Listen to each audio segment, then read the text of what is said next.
Welcome to Web City Business Show, where we feature businesses in Zimbabwe to share their expertise and knowledge around the products and services they provide. Today's episode is brought to you by webcity.co.zw, a company that provides web design and website hosting services to businesses.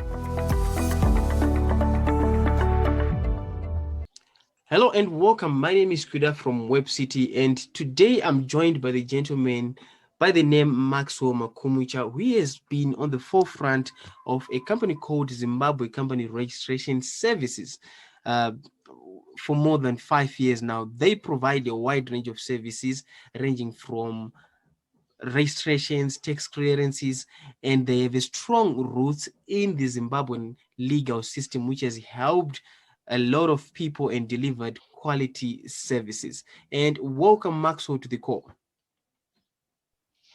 Thank you, Kodam. Hope you are doing good. Absolutely, I'm doing great. So can you tell us who is Maxwell Makumucha? A little bit about your background, your education, and some of the things that people may need to know about the man of the moment. Okay, thank you. Maxwell Makumucha is a 27-year-old gentleman who is also a certified digital marketer and someone who holds an honors degree in Bachelor of Business Studies from in marketing from a reputable local university. Thank you. Absolutely. Now, let's talk about Zimbabwe Company Registration. In short, what is it all about?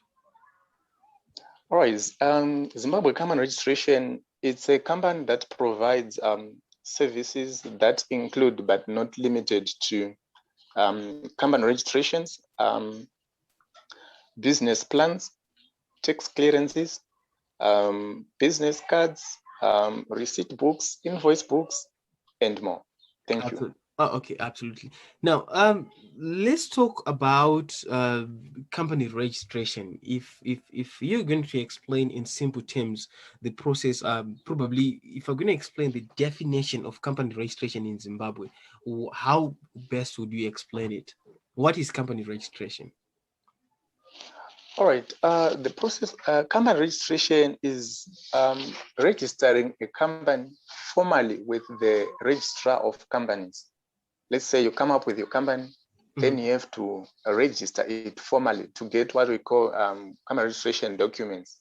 The documents, it's just a file that includes what is known as, after it's fully registered, you will get a certificate of incorporation, the memorandum of articles, articles of memorandum of association, articles of association, and what we call a CR6, formerly CR14, and a CR5 document.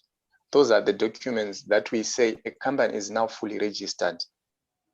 Okay, so what is the benefit of having a company registered? If you may, okay, before you answer the question that what are the benefits of company registration, can you tell us about the tax clearance? When someone is actually registered a company, how does the tax clearance comes in play? Probably you could start by answering what is tax clearance and how does it go along with company registration process? Oh, okay.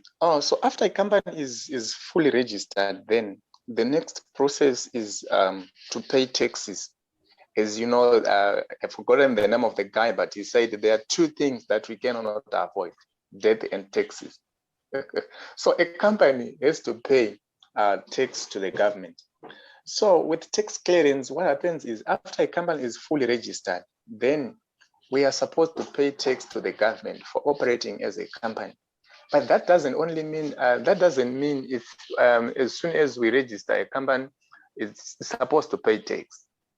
We can just register a company and not pay any taxes. So what we have to do is we have to apply for tax clearance with ZIMRA as a new company. So the process will be, we need all the company registration documents and a bank account, a company bank account.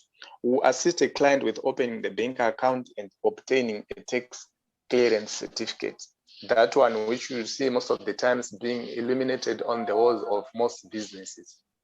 Okay, so now what is the benefit of having the two, of having the company registered and having the tax clearance? What are the benefits of the two? Well, there are so many benefits. Some of the benefits include one, a registered company has increased authenticity. Imagine dealing with let me take for example dealing with a big company like Coca-Cola, and you hear it's not it's not formally registered, or a company like Econet Wireless, and you hear it's not formally registered. So it increases authenticity of the company.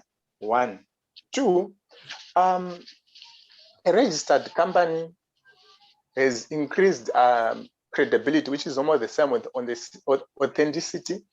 Three, you have the opportunity to get business loans from different finance houses. Four, you have the ability to apply for tenders.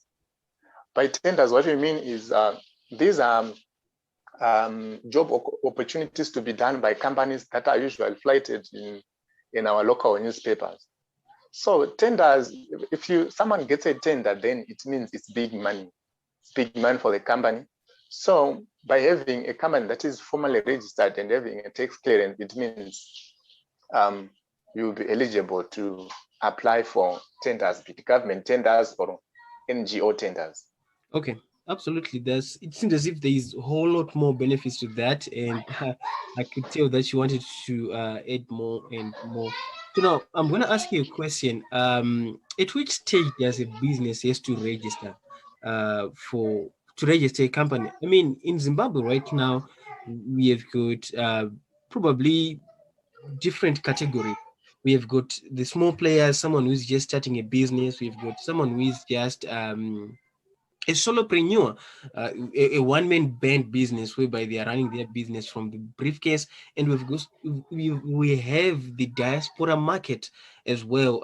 These are the Zimbabweans who moved into the diaspora who wants to register companies in Zimbabwe. Now, can you explain probably what is the process of someone to register a company in Zimbabwe? Oh, okay. So the stage for which someone is supposed to register a company, I can say from the time someone thinks of starting a business, right? Then there's that time they will think of their business name. Okay. Mm-hmm. So after they think of that business name, it's for me, it's the best time for someone to register a company. Because what will happen is your business name or your company name, we advise you to register a company in those earliest days when you think of the name. This is so because you have to do what is known as a name search. That's stage one of the company registration process. Mm-hmm. A name search then will tell you if your preferred name is not either taken already, or if your preferred name is not doesn't go against what is prescribed in the Companies and Other Business Entities Act. So we have names that are taken already by other registered companies. So before you even start doing operations and stuff, we advise people to register their companies already so that they secure their name. Sometimes your name may not have been taken already, but it may be taken later on, whilst you are still procrastinating about registering your company. So the earlier you think about the business name, the better you have it registered. Some people may ask, but why registering a company even if I haven't started any operations? The reason being, you can register your company, keep it in the shelf. That's what we call shelf companies. We have people who have registered companies already, then they just keep them in the shelf. That's shelf companies. Then later on, when funds permit, they start operating with their preferred name that they would have registered. I hope you got me clear. So that's the first step of name search. The second step, after we get an approved name, Then we go on and prepare the company documents. So for us to start the process of name search, we need at least 5 proposed names of a company in order of their priority. Let's say if you want to register companies with proposed names like, let's say A, B, C, D, E, right? So if you need the name A first, it means it's the name that you have to give us first. That's in order of your priority. So we need the details for the directors and the shareholders. For the directors, we need a minimum of 2 directors for a private limited company. Then we need also at least 2 shareholders for the same company. The difference between a director and a shareholder being a director is one who manages the business on a day-to-day basis, whereas a shareholder is someone who has put funds into the business and they do expect a dividend. But in most cases, we register mainly SMEs and one-man band business, as you said earlier on. So you see, some of the businesses, these family businesses, it will be maybe 2 directors, a husband and a wife, or 2 sisters or 2 brothers. So usually the director is also the shareholder. So a director can be a shareholder and a shareholder can be a director. All right. Then we also need their full names, their address, their email address, a phone number. Then we need the company's objective. We need a company address. If a company doesn't have an address, we can use an address for one of the directors of the shareholders. We also need the same details: ID, address, email address for the secretary. Those are the details that we will need, and we'll be in touch with one of the directors with regards to how we would draft the memorandum of association and the articles of association. Once we prepare those documents, then we'll bring them to the customers for signing. They sign, then we go and lodge the documents to the registrar of companies. So the cost of registering a company is $100 United States at the moment, and we accept a deposit of 50% as soon as we start the name search process. Then the balance is paid when the job is done. Okay. And the process takes between 3 and 15 days. Okay, Thank you. 3 and 15 days, absolutely, that's right. So now, when is the best time someone should engage you? You mentioned the first stage, second stage, third stage. Should they engage you when they're actually thinking of the name, or they should come to you with the name and things like that? Even let's say that someone thinks of an idea, right?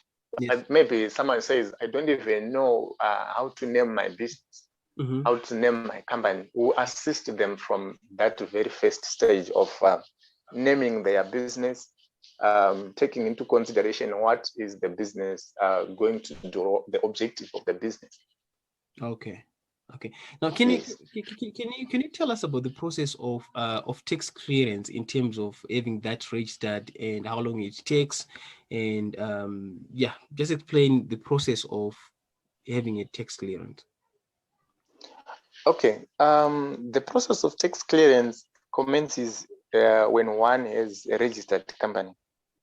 So when you have a registered company, then that's when you have to do tax clearance. I'm talking it from the angle of registered companies. I'll talk it from the angle of sole traders. I'll talk it from the angle of those who want to do vehicle importations.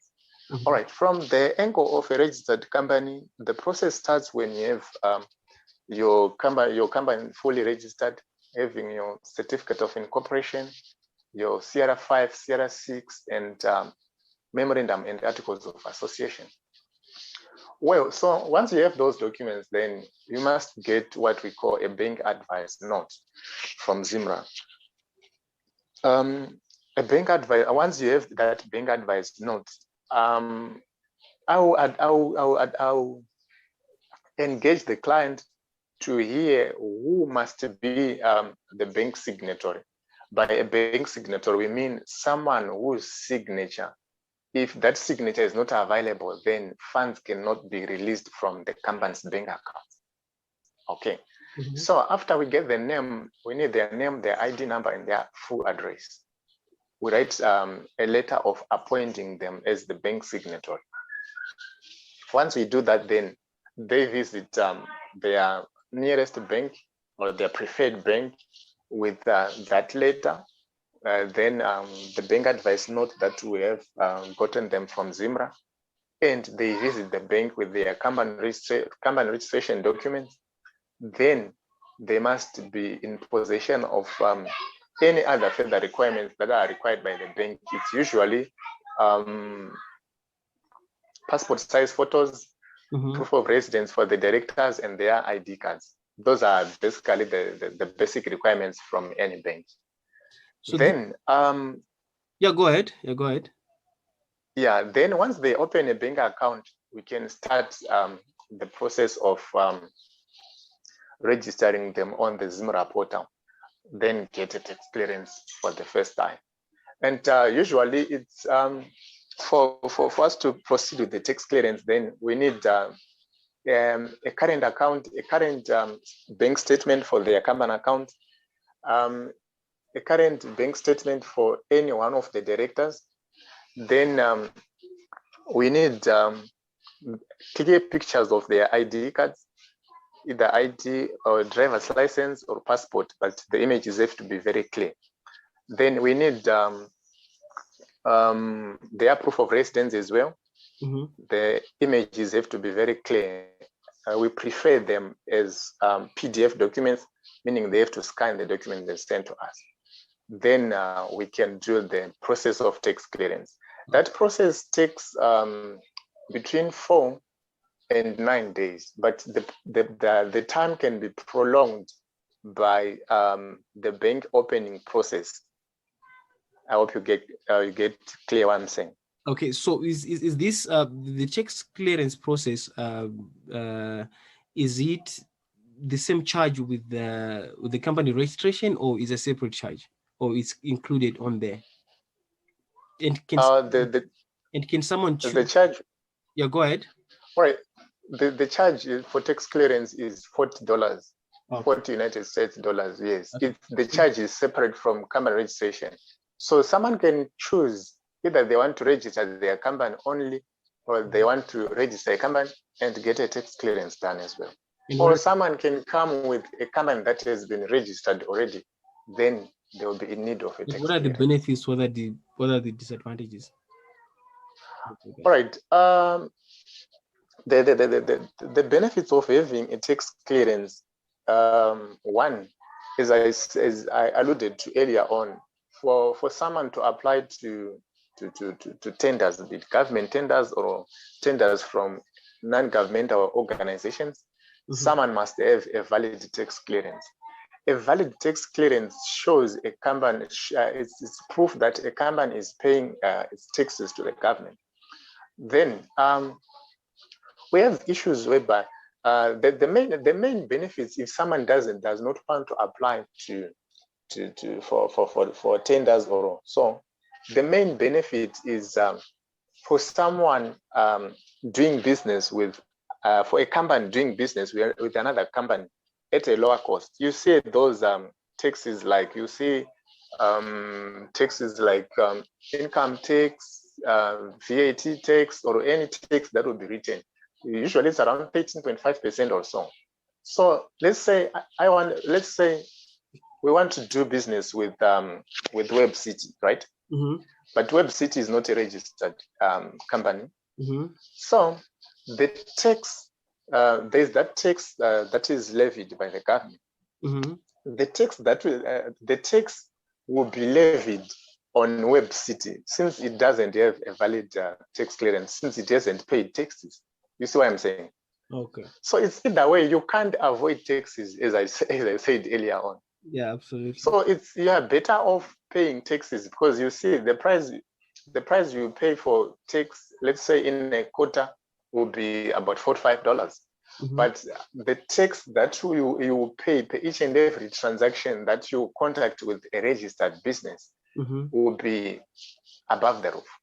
So it's information that companies do not know, that paying your taxes, it means you pay a lower amount of tax as compared to doing your business without having a tax clearance. Because each and every time that you want to transact with a company that is registered for, that is a tax clearance, it means you, the one who hasn't paid the tax, you are the one who paid the tax in terms of during the transaction process that you want to do with a company that is registered for their tax clearance. Oh, I see. Absolutely. It makes so much sense. Now, let's talk about the diaspora market. Is Zimbabwean based in the diaspora and they want to register a company in Zimbabwe? What is the process of that? Is it the same process? Are there any difficulties or the challenges? What is it like? If probably we have a situation whereby someone in the diaspora is the director and then the shareholders in Zimbabwe, or the opposite, or the other partners in Zimbabwe, the other partners in the diaspora, they want to open a company and register a company in Zimbabwe. What's the process? Well, the process is the same. What only seems to be what only seems to be a challenge is when it comes to the issue of signatures, because the customers have to sign. But what we do is we have electronic signatures. The customer just we scan the documents, we send to them, then they put their electronic signature. But I think. But it is possible to open to register a company while you are in the diaspora, right? It's very possible. I have registered companies for people in United Kingdom. I have registered companies for Zimbabweans based in South Africa. I've registered companies for almost every continent. We have registered companies for some Chinese guys. It's possible. It's very, very possible. Yes. Now, what stops people from registering companies in Zimbabwe? From your experience, when you meet people, you can see that, hey, these guys probably they have a potential in terms of growing, but the process of company registration is something that is missing in their business. What stops the majority of businesses from doing the process? From my experience, I think it's basically two things. One, fear of the unknown. Two, lack of information. By fear of the unknown, what I mean is if people will be like, no, we just thought registering a company is for big entities. We just thought, no, we can't do it. We just thought maybe if we register a company, then we have to pay heavy taxes. When someone hears thinks of registering a company, what they just think is taxes, and taxes. Of course, it's not. So people, they just have fear. They're just afraid of registering their companies, and they also think maybe the cost is unaffordable to individuals or to small to medium enterprises. But it's affordable. People, they lack information. Like, they don't know what are the benefits of registering a company. Why should I register a company? People, they lack the information about how to go about it. Some, they think it's something that is very, very complicated, or something that may take long, or something that may take a bigger part of their time. But it's something that is easy, as I have explained. Okay, we're almost coming to the end of our interview, and one of the questions that I would love to ask you is, do you feel there is a questions or a set of questions that I did not ask you that you feel you should share with our audience? I don't think so. I think you've asked all the relevant questions. But maybe if I can share a further information, like for those who want to get in touch with us, they can visit our website for more information, and for some of the information I've shared, like the process, the benefits. They can visit the website www.companyregzim.co.zw. Okay, and what about your contact details, your email address, and maybe your phone number? Some may need to get in touch with you. The email address is info@companyregzim.co.zw. My contact details +263 716 196 475.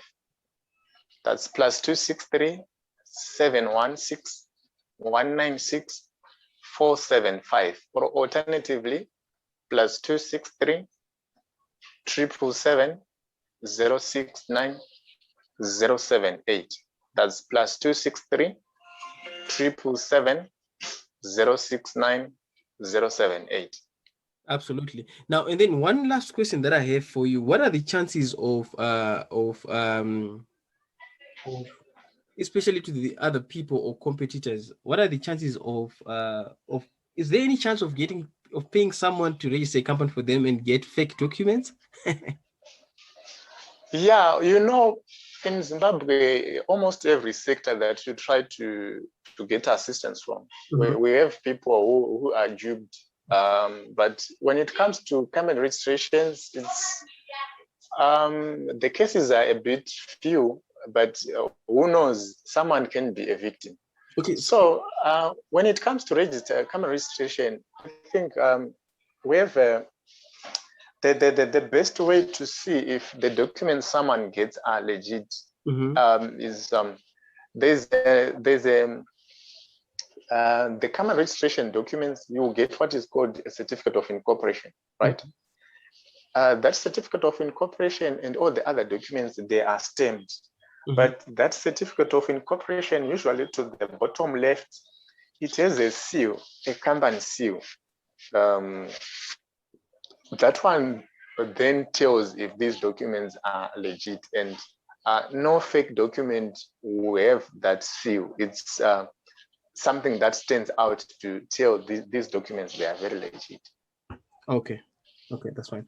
Thank you very much for sharing these amazing nuggets with us. I would love to thank you, Mr. Maxwell Makumucha, for being on this call. Thanks so much, Kuda, for hosting me. It was my pleasure. Absolutely. So that was Mr. Maxwell Makumucha from Zimbabwe Company Registration Services, where he was sharing his knowledge with regards to the process of registering companies, the benefits of taxes, and who should do the process. And with that being said, thank you very much for being on the call. And I look forward to seeing you on some of our amazing upcoming episodes. Definitely.